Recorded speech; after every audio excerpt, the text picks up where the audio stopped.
अश्विन दवे का प्रणाम। जय श्री कृष्ण। तो आज हम भगवत गीता का पहला अध्याय का पहला भाग शुरू करने जा रहे हैं।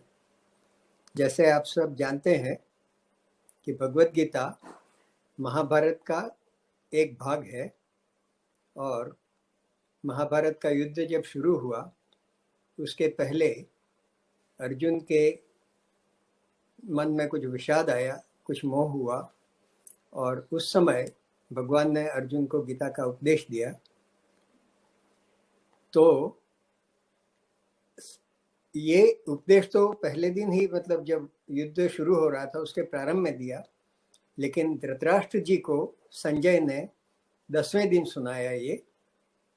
तो ये भीष्म पर्व, महाभारत के भीष्म पर्व का एक भाग है, क्योंकि धृतराष्ट्र ने संजय ने कहा था कि आप कहो तो मैं हर रोज का आपको सुनाता रहूं, लेकिन धृतराष्ट्र ने कहा कि नहीं, अभी मैं कोई सुनना नहीं चाहता हूँ। जब कोई ऐसी बड़ी घटना बने उस समय तुम मेरे पास आना। और जब भीष्म पितामह अर्जुन के बाणों से घायल होकर गिर पड़े और उनको युद्ध भूमि से हटाया गया और वो शरशैया पे सो गए, उस समय संजय धृतराष्ट्र के पास पहुंचे और उस समय उन्होंने एक कथा सुनाना शुरू किया। तो इसकी प्रस्तावना में हम ये देख सकते हैं कि धृतराष्ट्र तो नेत्रहीन थे, लेकिन कुरुवंश के और विचित्र वीर्य के ज्येष्ठ पुत्र थे। तो वो इसके हस्तिनापुर के राजा बनने के अधिकारी थे, लेकिन चूंकि वो नेत्रहीन थे इसलिए उनको ये राज्य सिंहासन नहीं मिला। तब से उनके मन में एक बहुत बड़ी, जिसे कहते हैं कि एक हमेशा दुख रहा कि उनका अधिकार उनसे छीना गया, और वो दिन ब दिन बढ़ता गया।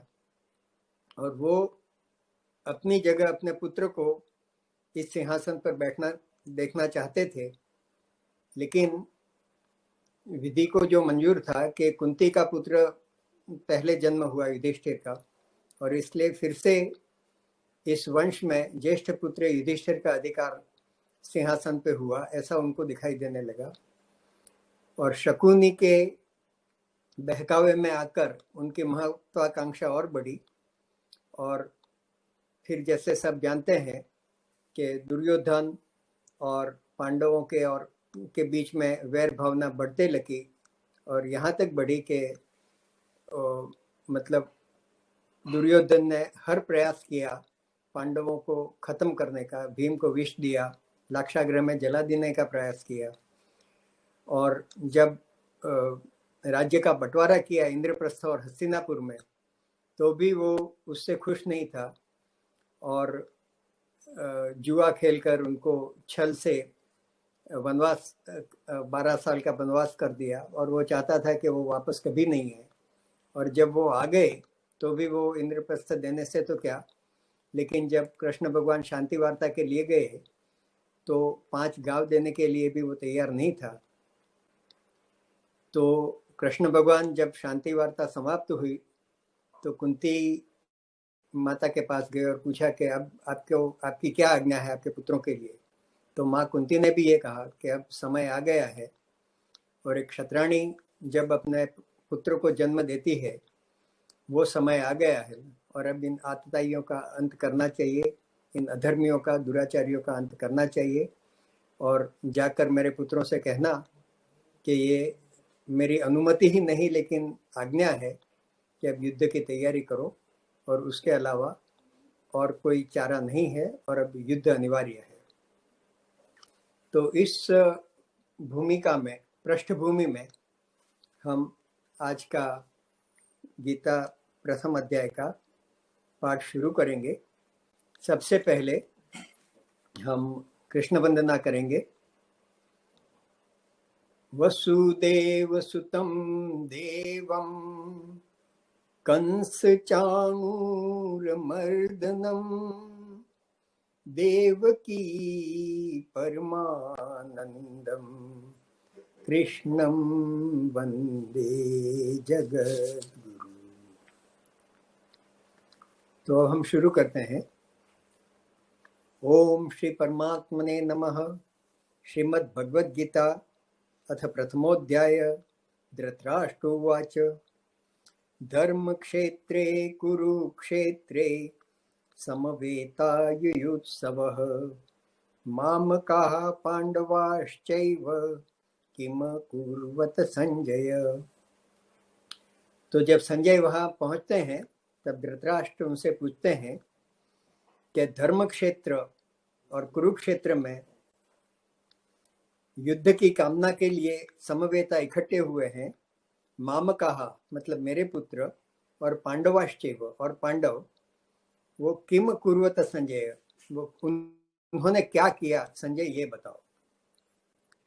तो ये भगवद गीता में जैसे पहला ही श्लोक धृतराष्ट्र से शुरू होता है, और धृतराष्ट्र न सिर्फ नेत्रहीन है लेकिन उनकी धीरे धीरे उनके मोहवश, पुत्र मोहवश, उनके जो चर्म चक्षु तो नहीं है लेकिन ज्ञान चक्षु के ऊपर भी एक अज्ञान का आवरण आ गया है, मोह का आवरण आ गया है, और वो न सिर्फ दृष्टिहीन है लेकिन विवेकहीन, और ज्ञान की दृष्टि से, मानसिक दृष्टि से भी वो दिशाहीन हो गए हैं। तो पहला श्लोक धृतराष्ट्र बोलते हैं, और भगवद गीता के 18वां अध्याय का अंतिम श्लोक, अंतिम जो 5 श्लोक हैं वो संजय उवाच करके हैं, तो वो संजय बोलते हैं। तो यहाँ एक हम ये निकाल सकते हैं इसमें कि दृष्टि, संजय को दिव्य दृष्टि मिली हुई है। तो ये पूरी भगवद गीता की जो यात्रा है वो दृष्टिहीनता से दिव्य दृष्टि की यात्रा है।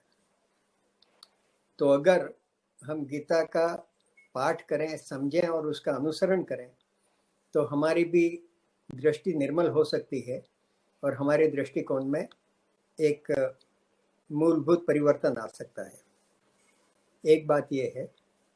दूसरी बात, इस पहले श्लोक में धर्म क्षेत्रे कुरुक्षेत्रे, ये 2 शब्दों में ही काफी कुछ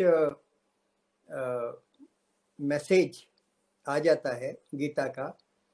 गीता का जो भगवान जो ज्ञान देना चाहते हैं वो धर्म क्षेत्रे कुरुक्षेत्रे, इसको अगर हम दोनों क्षेत्रों को आगे ले लें तो क्षेत्रे क्षेत्रे धर्म कुरु, मतलब क्षेत्रे क्षेत्रे धर्म कुरु का मतलब ये है कि आप जहाँ पे हो, जिस जगह हो, जिस स्थान पे हो, जिस पोजीशन पे हो, उस जगह पे रहकर धर्म करो।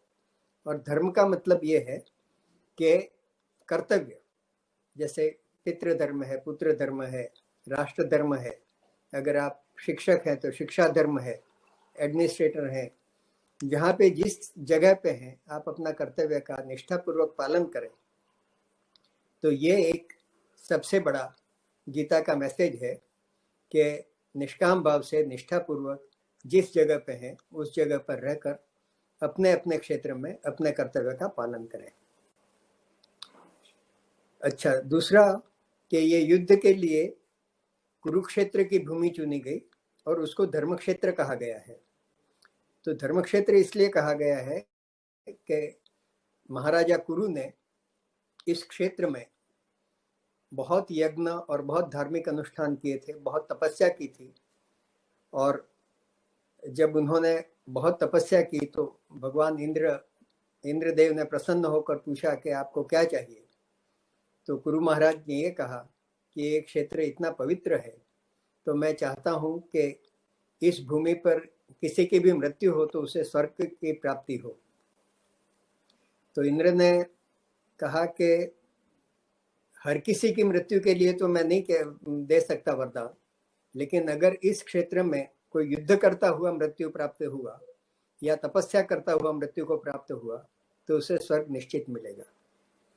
तो सबके कल्याण के लिए, पांडव पक्ष और कुरु पक्ष के, कौरव पक्ष के कल्याण के लिए ये कुरुक्षेत्र की भूमि का युद्ध के लिए चयन किया गया। और धृतराष्ट्र ने जब ये पूछा कि मेरे पुत्र और पांडवों ने क्या किया, तो संजय उसके जवाब में कहते हैं संजय उवाच दृष्ट्वा तु पाण्डवानीकं व्यूढं दुर्योधनस्तदा आचार्यमुपसंगम्य राजा वचनम् अब्रवीत्। वो कहते हैं कि तब दुर्योधन ने पांडवों की सेना का, पांडवानीकम मतलब पांडवों की सेना को जब देखा तो वो द्रोणाचार्य के पास पहुंचे और आचार्य के पास पहुंचकर उनके पास जाकर आचार्य उपसंगम में मतलब उनके पास जाकर राजा वचनम अब्रवीत्। तो यहाँ दुर्योधन को राजा के नाम से संबोधित करते हैं और उन्होंने कहा कि दुर्योधन ने ये शब्द कहे द्रोणाचार्य को। तो क्या शब्द कहे द्रोणाचार्य को? तो तीसरे श्लोक में कहते हैं पश्येतां पांडुपुत्राणाम आचार्य महतिम चमुं व्यूढां द्रुपदपुत्रेण तव शिष्येण धीमता। दुर्योधन कहते हैं कि हे आचार्य, पश्येतां पांडुपुत्राणाम, आचार्य महतिम चमुं, महति मतलब बहुत बड़ी और चमुं मतलब सेना। तो कहते हैं आचार्य पांडुपुत्रों की बहुत बड़ी विशाल सेना आप देखिए और व्यूढाम द्रुपद पुत्रेण तव शिष्येण धीमता, और आपका शिष्य जो कि द्रुपद का पुत्र है, द्रुपद और गुरु द्रोणाचार्य में कुछ कारण की वजह से उनमें शत्रुता भी हो गई थी और द्रोणाचार्य ने अपनी गुरु दक्षिणा के रूप में कौरवों और पांडवों को ये कहा था कि द्रुपद को बंदी बना के ले आओ। तो उस समय से वो वैर भावना तो थी ही, तो उसको भड़काते हुए आचार्य, ये द्रुपद आचार्य को ये कहते हैं कि देखो ये जो, और उसके बावजूद भी द्रोणाचार्य ने द्रुपद पुत्र दृष्टद्युम्न जो कि यज्ञ से उत्पन्न हुए थे, और वो यज्ञ इसलिए किया गया था कि ये यज्ञ से उत्पन्न हुआ द्रुपद का पुत्र दृष्टद्युम्न वो द्रोण का वध करे। और फिर भी दृष्टद्युम्न जब द्रोण के पास आए तो उन्होंने, द्रोणाचार्य ने उसको शिष्य के रूप में स्वीकार किया और उसको युद्ध की और शस्त्र की शिक्षा दी। तो यहाँ दुर्योधन ये कहते हैं कि ये बहुत विशाल सेना है और उसके सेनापति दृष्टद्युम्न है द्रुपद के पुत्र, और उन्होंने व्यूढ़ा मतलब जो व्यूह रचना की है वो आपके बुद्धिमान शिष्य की व्यूह रचना, और ये बड़ी विशाल सेना है आचार्य आप देखिए। फिर चौथे, पांचवें और छठे श्लोक में वो पांडवों की तरफ से लड़ने वाले जो महारथी हैं, जो योद्धा हैं, उनके बारे में दुर्योधन बताता है। अत्र शूरा महेश्वासा भीमार्जुन समायुधि युयुधानो विराटश्च द्रुपदश्च महारथ। वो कहते हैं कि यहाँ जो इकट्ठे हुए हैं शूरवीर और महेश्वासा मतलब बहुत, महेश्वासा मतलब बड़े धनुर्धारी, बड़े धनुर को धारण करने वाले, और कैसे हैं कि युद्ध में भीमार्जुन समा, भीम और अर्जुन के समान शूरवीर और बड़े धनुर्धारी यहाँ इकट्ठे हुए हैं। उसके बारे में मैं आपको बताता हूँ, उनके नाम बताता हूँ। तो नाम बताते हैं युयुधानो विराटश्च द्रुपदश्च महारथ। पहला नाम बताते हैं युयुधान। युयुधान का दूसरा नाम सात्यकी भी है। वो कृष्ण भगवान की नारायणी सेना के बहुत बड़े शूरवीर और महारथी थे, और जब भगवान ने अपनी नारायणी सेना दुर्योधन को दे दी तो उन्होंने विनयपूर्वक कृष्ण भगवान के पास जाकर कहा कि मैं अब नारायणी सेवा से निवृत्त होना चाहता हूँ, मैं कौरवों के पक्ष में से लड़ना नहीं चाहता हूँ, तो मुझे आज्ञा दीजिए और मैं पांडवों के पक्ष से लड़ूंगा। तो ये जो युयुधान या सात्यकी है वो नारायणी सेना के महारथी थे, लेकिन पांडवों की तरफ से लड़ रहे थे।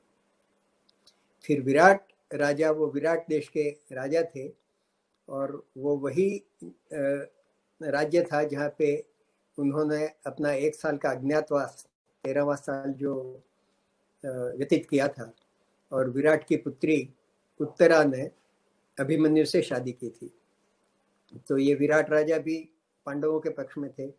द्रुपद तो थे ही, द्रौपदी के पिता और दृष्टद्युम्न के पिता। और द्रुपद बहुत शक्तिशाली देश गिना जाता था उस समय, और द्रुपद के पूरे परिवार ने और उसकी सेना ने बहुत महत्वपूर्ण भूमिका ये महाभारत के युद्ध में निभाई है। क्योंकि द्रुपद के पुत्रों में देखो तो शिखंडी, जिसने भीष्म पितामह के को घायल करने में एक बहुत मुख्य भूमिका शिखंडी की रही, और दृष्टद्युम्न तो पहले दिन से 18वें दिन तक अंतिम दिन तक इसके सेनापति रहे, और उन्होंने द्रोण का वध किया, गुरु द्रोणाचार्य का। और आगे भी द्रुपद के कुछ और महारथियों का नाम आता है। तो द्रुपदश्च महारथ, ये 3 नाम गिनाए। फिर 5वें श्लोक में बताते हैं, दृष्टकेतुश्चेकितानः काशी राज्यस्य वीर्यवान् पुरुजित कुंतीभोजश्च शैब्यश्च नरपुंगवः। वो 5वें में दृष्टकेतु शिशुपाल का लड़का था, और उसने भी पांडवों की तरफ से महाभारत की लड़ाई में भाग लिया था। चेकितान, वो भी नारायणी सेना का ही एक महारथी था, और उसने भी पांडवों की तरफ से युद्ध करने का अपना मन बना लिया था, और उन्होंने भी नारायणी सेना छोड़कर पांडवों का साथ दिया था। और काशी राज्यश्च वीर्यवान, और महावीर काशी के राजा, उन्होंने भी पांडवों का साथ दिया था। फिर पुरुजित कुंतीभोजश्च शैब्यश्च नरपुंगवः। कुंतीभोज तो माता कुंती के पालक पिता थे। उनके असली पिता तो महाराजा शूरसेन थे, जो वासुदेव जी के वसुदेव के पिता थे। और उनकी बहन, वसुदेव की बहन कुंती थी, और महाराजा शूरसेन की पुत्री थी। तो पुरुजित कुंतीभोजश्च शैब्यश्च नरपुंगवः।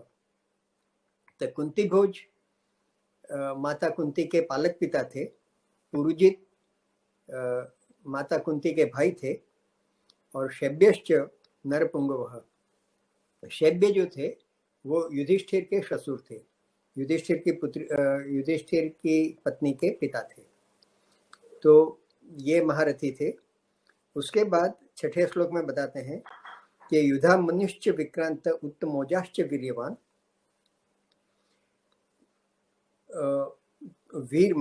महावीर युधामन्यु और उत्तमोजा, ये भी पांडवों के पक्ष में शामिल थे। अब ये युधामन्यु और उत्तमोजा वो भी द्रुपद के पुत्र हैं, और वो भी द्रुपद सेना में बहुत महारथी और बहुत शूरवीर योद्धा गिने जाते हैं। और उनको अर्जुन के आसपास रहकर अर्जुन के रथ का रक्षा करने का जिम्मेदारी दी थी पूरे महाभारत के युद्ध में। और सौभद्रो मतलब सुभद्रा के पुत्र अभिमन्यु, और द्रौपदेयाश्च मतलब द्रौपदी के 5 पुत्र, सर्व एवं महारथा। ये सब महारथी पांडवों की तरफ से है। उनके नाम दुर्योधन ने आचार्य द्रोणाचार्य जी को बताए। फिर 7वें श्लोक में वो कहते हैं दुर्योधन, अस्माकं तु विशिष्टा ये तान्निबोध द्विजोत्तम नायका मम सैन्यस्य संज्ञार्थम तान् ब्रवीमि ते। वो कहते हैं कि हे द्विजोत्तम, हे उत्तम ब्राह्मण आचार्य, अब हमारी तरफ से भी जो लोग हैं, विशिष्ट लोग हैं, जो हमारी तरफ से लड़ाई करने जा रहे हैं, उनके बारे में भी आप जानिए। नायका मम सैन्यस्य संज्ञार्थम तान् ब्रवीमि ते। तो मेरे सेना में भी कौन कौन नायक है, कौन कौन महारथी है, वो आपकी सूचना के लिए मैं आपको बताता हूँ। संज्ञार्थम तान् ब्रवीमि ते, मैं आपको बताता हूँ आपकी जानकारी के लिए। तो 8वें श्लोक में बताते हैं, भवान भीष्मश्च कर्णश्च कृपश्च स्मितिञ्जय अश्वत्थामा विकर्णश्च सौमदत्तेस्तथैव च। तो दुर्योधन बताते हैं कि भवान मतलब सबसे पहले तो आप, भवान मतलब आप, भीष्मश्च फिर भीष्म बताते हैं, फिर कर्ण, कृपाचार्य जी, और कृपाचार्य जी के लिए विशेषण लिया है समितिंजय, मतलब उनको अभी तक युद्ध में किसी ने पराजय नहीं किया है, ऐसे कृपाचार्य। और अश्वत्थामा जो द्रोणाचार्य के पुत्र थे, वो भी बड़े शूरवीर योद्धा थे। और विकर्णश्च, विकर्ण वो कौरव पक्ष इनके भाई थे दुर्योधन के, लेकिन उन्होंने दुर्योधन को छोड़कर पांडवों के साथ आने का निश्चय किया और वो पांडवों की सेना में आ गए। और सौमदत्तिस तथैवच, और सौमदत्त, सौमदत्त मतलब सोमदत्त के पुत्र। ये जैसे ये संस्कृत में ऐसा है, वसुदेव के पुत्र तो वासुदेव, तो सोमदत्त के पुत्र तो सौमदत्त, तो सौमदत्त के पुत्र थे भूरिश्रवा। और सोमदत्त वो भीष्म पितामह के चचेरे भाई थे, कजिन थे। तो सोमदत्त भी महाभारत के युद्ध में शामिल थे।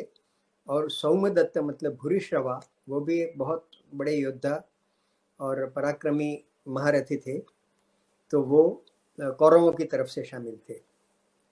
तो दुर्योधन ने अपने योद्धाओं के बारे में एक श्लोक में बताया, और फिर ये कह दिया कि अन्य च बहवः शूरा मदर्थे त्यक्त जीविताः नाना शस्त्र प्रहरणाः सर्वे युद्ध विशारदाः।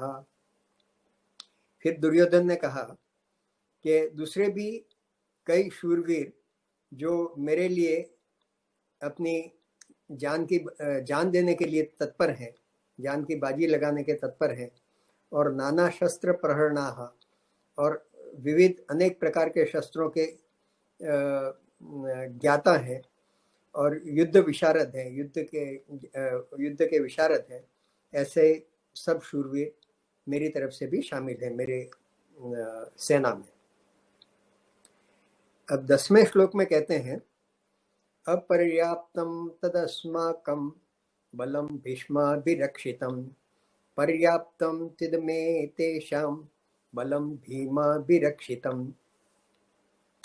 अब यहाँ दो शब्द यूज किए हैं, अपर्याप्तम और पर्याप्तम।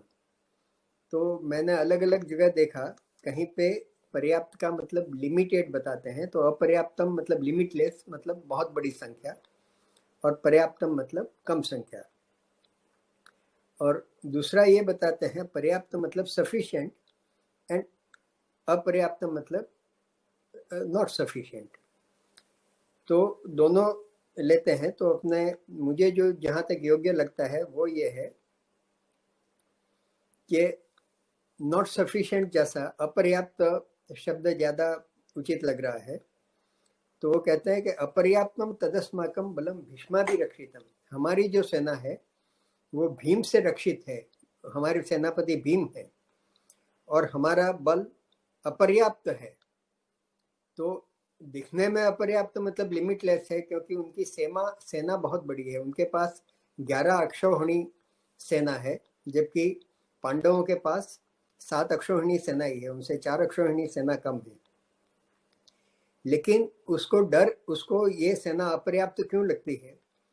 क्योंकि वो, और यहाँ उसका मानसिक अगर हम विश्लेषण करें तो दुर्योधन ये सब देखकर बड़ा घबराया हुआ लगता है, इसलिए वो आचार्य द्रोण के पास जाकर ये सब कर रहा है कि ऐसा है, वो है, हम क्या करें वगैरह। तो यहाँ वो भीष्म पितामह जैसे जिनको इच्छा मृत्यु का वरदान है और वो उनके सेनापति हैं, लेकिन उसको ये लगता है कि भीष्म पितामह भी भले हमारी सेनापति हैं, क्योंकि उनकी प्रतिज्ञा थी कि मैं हस्तिनापुर की सिंहासन से अपना निष्ठा रखूंगा। द्रोणाचार्य भी थे, कृपाचार्य भी थे, लेकिन दोनों सभी जो आचार्य और गुरु और भीष्म पितामह, उनकी कहीं न कहीं पांडवों के प्रति ज़्यादा उनका इंक्लिनेशन था, उनका पक्षपाती वलन था, और या तो ये कह सकते हैं कि उभय पक्षी थे, तो वो थे कौरवों के तरफ में, लेकिन दिल से वो पांडवों का विजय चाहते थे, और वे ये नहीं चाहते थे कि दुर्योधन जैसा अधर्मी ये युद्ध जीते। इसलिए दुर्योधन को थोड़ी शंका होती रहती थी, और इसलिए वो उसको ये लगा कि हमारा इतना होने के बावजूद भी हमारा बल अपर्याप्त है, और पर्याप्तम तिद्मे तेषाम बलाम भीमा भी रक्षते। अब यहाँ पांडवों के सेनापति तो दृष्टद्युम्न थे, फिर भी वो ये कहता है कि ये पांडवों की सेना है वो भीम से रक्षित है, और वो इतनी यूनाइटेड है, सब एकजुट होकर एक संघ होकर वो लड़ेंगे, और उनके लिए जो ये 7 अक्षौहिणी सेना है वो भी काफी पर्याप्त है इस युद्ध में विजय पाने के लिए, ऐसा उसका मानसिक भाव यहाँ मालूम होता है। फिर 11वें श्लोक में वो राजा होने के नाते, क्योंकि कौरव पक्ष में सेनापति तो उन्होंने भीष्म थे, लेकिन वो युवराज था, और वहाँ राजा धृतराष्ट्र के बाद उसको राजा बनना था, इसलिए यहाँ वो ही लीडर था इस युद्ध का। इसलिए वो एक तरह से इंस्ट्रक्शन दे रहा है सबको कि अयनेषु च सर्वेषु यथा भागमवस्थिताः भीष्ममेवाभिरक्षन्तु भवन्तः सर्व एव हि। तो वो अब सबको कह रहा है कि अयनेषु मतलब अपने अपने मोर्चों पर सभी लोग अपने स्थान पर व्यवस्थित रहें, यथा भागम अवस्थिता, अपने स्थिति पे रहें और अपने अपने मोर्चे संभालें, और सबका कर्तव्य ये रहेगा कि भीष्म मेवा भी रक्षन्तु, भीष्म की रक्षा करें। ऐसा न हो कि भीष्म पितामह को कोई क्षति पहुंचे। तो हमारा सबसे पहला कर्तव्य ये होगा कि हम ये देखें कि भीष्म पितामह स्वयं और उनका रथ और उनके चारों तरफ उनकी रक्षा होगी। अगर भीष्म पितामह की रक्षा हुई और वो लड़ते रहे तो इस युद्ध में हमें कोई पराजित नहीं कर सकता है। इतना कहने के बावजूद भी द्रोणाचार्य बिल्कुल चुप रहे। उन्होंने दुर्योधन को कोई प्रतिभाव नहीं दिया। तो ये देखकर दुर्योधन ऐसा लगता है कि थोड़े हताश हो गए और उन्हें समझ में नहीं आ रहा था कि अब आगे क्या किया जाए।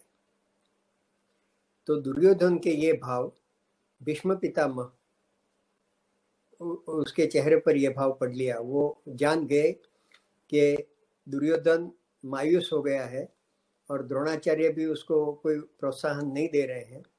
ऐसी स्थिति में दुर्योधन को प्रोत्साहन देने के लिए ये 12वां श्लोक है, तस्य संजय नयन हर्षम कुरु वृद्ध पितामह सिंहनादम विनोद्योच्चे शंखम दध्मो प्रतापवान। तो ये प्रतापवान और कुरुवंश के वृद्ध पितामह भीष्म पितामह ने तस्य संजय नयन हर्ष, तस्य मतलब उसकी खुशी के लिए, उसको खुशी देने के लिए, उसको प्रोत्साहित करने के लिए। किसको? तो दुर्योधन को प्रोत्साहित करने के लिए एक सिंहनाद किया, सिंह जैसी गर्जना की, और विनोदोच्चे शंखम दध्मो, और बहुत जोर से उन्होंने शंख बजाया। ये शंख बजाना मतलब युद्ध की घोषणा नहीं थी, लेकिन सिर्फ दुर्योधन जो निराश हो गया था और द्रोणाचार्य ने दुर्योधन की बातों का कोई प्रतिभाव नहीं दिया, तो उसको हर्षित करने के लिए, उसको खुश करने के लिए भीष्म पितामह ने ये शंख बजाया। लेकिन ये शंख बजने से कौरव की तरफ से भी सब उत्साहित हो गए और उन्होंने भी शंख बजाना शुरू कर दिया। लेकिन यहाँ ये याद रखने का है कि युद्ध की घोषणा नहीं हुई है। युद्ध की घोषणा के लिए कुछ नियम होते हैं जिसमें दोनों पक्ष के सेनापति आमने सामने होते हैं।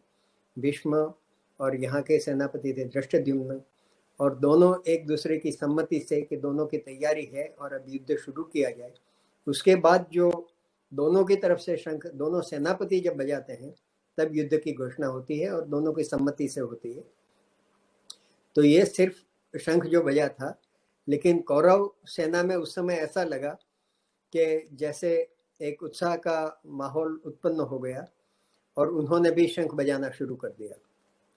तो ततः शंखाश्च भैर्यश्च पणवानक गोमुखा सहसैवाभ्यहन्यन्त स शब्द स्तुमुलो भवत्। तो उसके बाद कहते हैं कि कौरवों की तरफ से भी शंख, भैर्यश्च मतलब भेरी मतलब नगाड़े, रणभेरी जिसे कहते हैं, बड़े बड़े नगाड़े होते हैं, वो बजने लगे। पणवानक गोमुखा, पणव और अनक वो भी एक तरह के ढोल होते हैं, वो ढोल बजाने शुरू कर दिए। और गोमुखा मतलब बिगुल जैसा एक वाद्य होता है जो बिगुल बजाते हैं, वो भी युद्ध की तैयारी के स्थिति में बजाते हैं। तो वो कौरव सेना की तरफ से वो बजाना शुरू कर दिया। और सहसैवाभ्यहन्यन्त स शब्द स्तुमुलो भवत्, और ये सब के एक साथ बजने से इतना तुमुल शब्द, भयंकर आवाज चारों तरफ से होने लगा। तो ये सुनकर अब पांडव पक्ष ने भी अपना प्रतिभाव दिया। ये सिर्फ अपनी अपनी सेना को उत्साहित करने के लिए ये प्रतिभाव था, न कि युद्ध की घोषणा थी। तो 14 श्लोक में ये बताते हैं, ततः श्वेतैर्हैर्युक्ते महती स्यन्दने स्थितो माधव पांडवश्चैव दिव्यो शंखो प्रदम्नतु। तो कहते हैं, संजय कहते हैं कि त्वतः श्वेतैर्हैर्युक्ते, श्वेत हैर मतलब घोड़ा, श्वेत घोड़े से युक्त, महती मतलब महान, बहुत बड़ा, और स्यंदन मतलब रथ। तो बहुत बड़े रथ पर जो श्वेत घोड़ों से युक्त था, ऐसे ही रथ पर बैठे हुए माधव मतलब श्री कृष्ण भगवान और पांडव मतलब अर्जुन, उन्होंने अपने दिव्य शंखों को बजाया। तब कौन से शंख बजाए? तो 15वें श्लोक में कहते हैं, पांचजन्यम ऋषिकेशो देवदत्तम धनंजयः पौंड्रम दद्मो महाशंखम भीम कर्माव्रकोदरः। वो कहते हैं कि ऋषिकेश मतलब कृष्ण भगवान ने अपना पांचजन्य शंख बजाया, धनंजय अर्जुन ने अपना देवदत्त शंख बजाया, और भीम कर्मा व्रकोदरः, भीम को व्रकोदर भी कहते हैं, और भीम कर्मा मतलब बहुत बड़े बड़े काम करने वाले, उनका महाशंखम, शंख नहीं लेकिन महाशंखम, उनके पास बहुत बड़ा शंख था, उसका नाम था पौंड्रम। तो वो भीम ने अपना पौंड्रम शंख, महाशंख बजाया। फिर 16वें श्लोक में, अनंत विजयम राजा कुंती पुत्रो युधिष्ठिरः नकुलः सहदेवश्च सुघोष मणिपुष्पकौ। वो कहते हैं कि कुंती पुत्र युधिष्ठिर, महाराज युधिष्ठिर ने अनंत विजय नाम का शंख बजाया, और नकुल और सहदेव ने सुघोष और मणिपुष्पक नाम के शंख बजाए। फिर 17वें और 18वें श्लोक में दूसरे महारथियों ने भी श्लोक बजाए, ऐसा बताते हैं, काश्यश्च परमेश्वास शिखंडी च महारथ दृष्टद्युम्नो विराटश्च सात्यकिश्चा पराजितः। तो यहाँ जिन्होंने शंख बजाए उनके नाम बता रहे हैं कि काश्यश्च मतलब काशी के राजा, जो परमेश्वास, परमेश्वास मतलब बहुत श्रेष्ठ धनुर्धरी हैं, उन्होंने बजाया। फिर शिखंडी च महारथ, द्रुपद के पुत्र शिखंडी जो बहुत बड़े महारथी हैं, उन्होंने शंख बजाया। दृष्टद्युम्न तो द्रुपद के पुत्र और पांडवों के सेनापति थे, उन्होंने बजाया। विराट ने बजाया, महाराजा विराट ने। सात्यकी जो आगे उनके लिए युयुधान शब्द का प्रयोग किया था, वो युयुधान और सात्यकी एक ही है, और उनके लिए सात्यकिश्चा पराजित, वो भी अपराजित, अभी तक किसी युद्ध में हारे नहीं है, ऐसे महारथी हैं, उन्होंने बजाया। फिर द्रुपद राजा ने बताया, एंड द्रौपदेयाश्च सर्वशः पृथिवीपते सौभद्रश्च महाबाहु शंखान दद्नु पृथक पृथक। तो पृथ्वीपते मतलब वो धृतराष्ट्र को कहते हैं कि उसके बाद उसके साथ साथ द्रुपद राजा और द्रौपदेयाश्च मतलब द्रौपदी के 5 पुत्र और सौभद्र मतलब सुभद्रा के पुत्र अभिमन्यु और ऐसे सब महाबाहु और महारथियों ने अपने अपने अलग अलग शंख बजाए। तो जब पांडव पक्ष से इतने शंख बजे और इस तरह की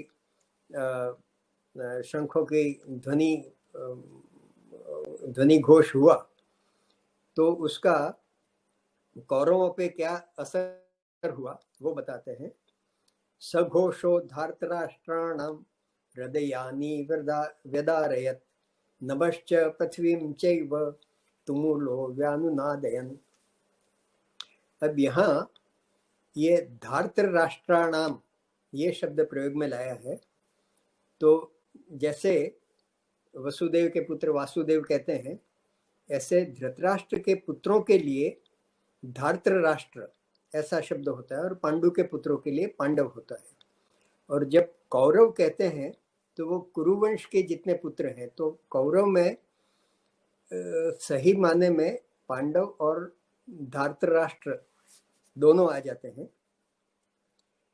लेकिन आमतौर पर कौरव मतलब धृतराष्ट्र के पुत्र और पांडव मतलब पांडु के पुत्र, ऐसा आम भाषा में हम लोग मानते हैं।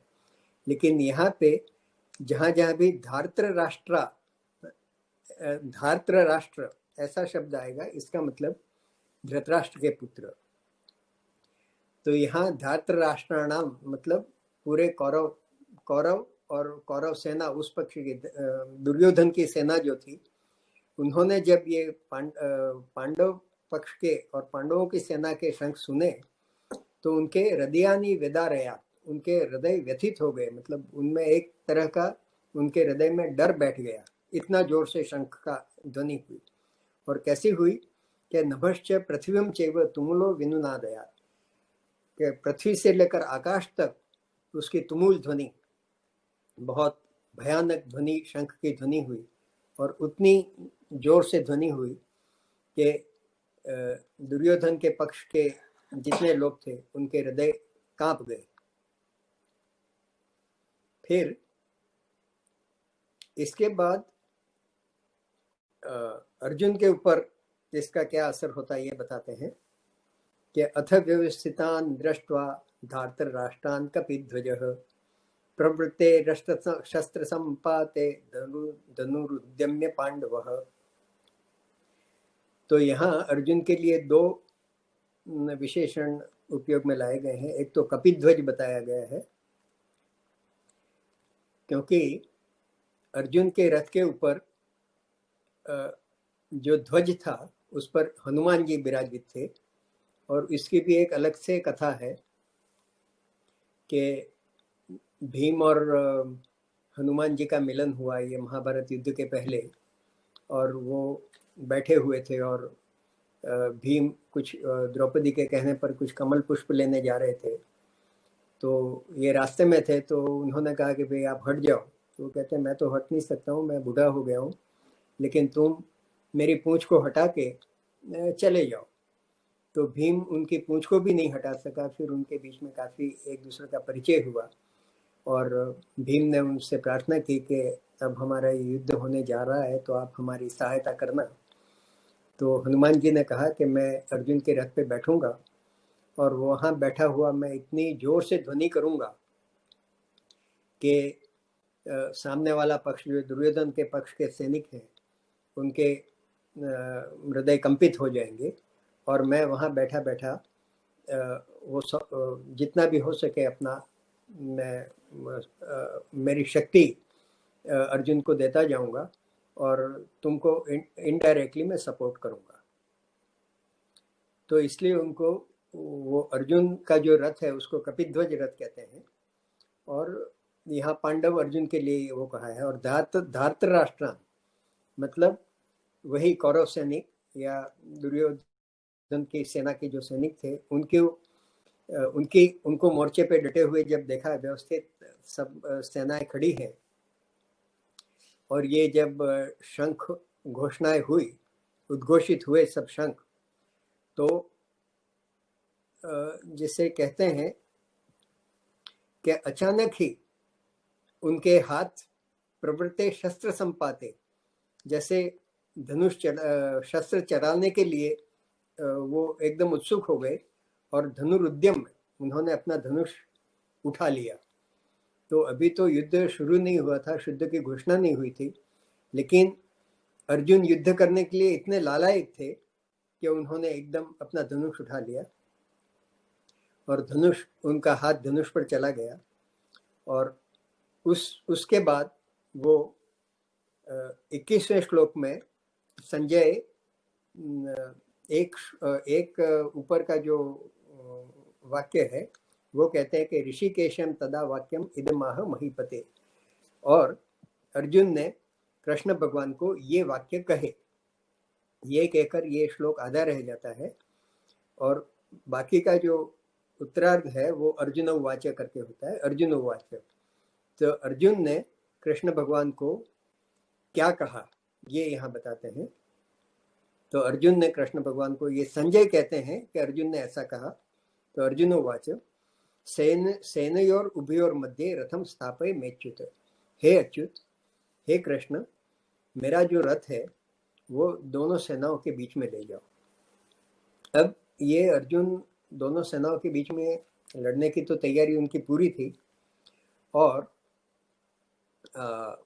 राजा युधिष्ठिर थे, सेनापति धृष्टद्युम्न थे, लेकिन युद्ध का यूँ समझो कि पांडव पक्ष की तरफ से काफ़ी बड़ी जिम्मेदारी अर्जुन के ऊपर ही थी, क्योंकि अर्जुन ही ऐसे महारथी थे जो भीष्म और द्रोणाचार्य और कर्ण और उनसे पास सामना कर सकते थे। तो अर्जुन ने सोचा कि मैं भी एक बार दोनों सेनाओं का निरीक्षण कर लूँ, उनकी व्यूह रचना क्या है वगैरह, और उसके बाद जब युद्ध की घोषणा होगी तो मुझे लड़ने में आसानी रहेगी, और मैं एक बार उनकी व्यूह रचना को और कौन कौन योद्धा सामने खड़े हैं उनको देख लूं। तो फिर अर्जुन कहते हैं, यावत देवता निरीक्षे हम योद्धु कामन अवस्थितान केर्मया सह योद्धव्यम अस्मिन रण समुद्यमे, कि मैं ये देख लेना चाहता हूँ कि युद्ध की कामना के लिए और हमारे साथ युद्ध करने के लिए सामने पक्ष में से, कौरव पक्ष में से कौन कौन योद्धा खड़े हैं वो एक बार मैं देख लेना चाहता हूँ। और अंतिम 23वां श्लोक, आज हम 23वें श्लोक में पूरा करेंगे, उसमें वो कहते हैं कि योत्स्यमानान् वेक्षे हम ये एतेत्र समागताः धार्तराष्ट्रस्य दुर्बुद्धेर युद्धे प्रिय चिकीर्षवः। तो उसे सामने वाले पक्ष पे, मतलब वो तो था ही, अब तो शत्रु पक्ष था, तो वो कहते हैं कि धार्तराष्ट्रस्य, मतलब यहाँ धार्तराष्ट्र दुर्योधन के लिए उपयोग में लाया गया है। तो दुर्योधन को युद्ध में, दुर्बुद्धि दुर्योधन को, जो दुर्बुद्धि है, खराब बुद्धि वाला और अधर्मी जो दुर्योधन है, उसको युद्ध में खुश करने के लिए, प्रिय चिकीर्षव मतलब उसको खुश करने के लिए यहाँ युद्ध करने के लिए कौन कौन समागता है, मतलब एकत्रित हुए हैं, वो मैं एक बार देख लेना चाहता हूँ। तो ये कहकर यहाँ हम समाप्त करते हैं। लेकिन यहाँ एक चीज़ हम देख लें कि अर्जुन युद्ध की पूरी तैयारी के साथ और पूरे उत्साह के साथ युद्ध भूमि में आया है, और ऐसा भी नहीं है कि अर्जुन को मालूम नहीं है कि सामने कौन खड़े हैं। ये पहले से ही मालूम था कि उनके सेनापति भीष्म पितामह है और द्रोणाचार्य, कृपाचार्य, कर्ण इस समय नहीं थे, क्योंकि भीष्म पितामह ने ये एक वो रखा था, शर्त रखी थी कि जब तक मैं युद्ध भूमि में हूँ तब तक कर्ण युद्ध नहीं करेगा। तो कर्ण युद्ध भूमि में नहीं थे, लेकिन भीष्म पितामह थे, द्रोणाचार्य थे, कृपाचार्य थे, अश्वत्थामा थे वगैरह थे।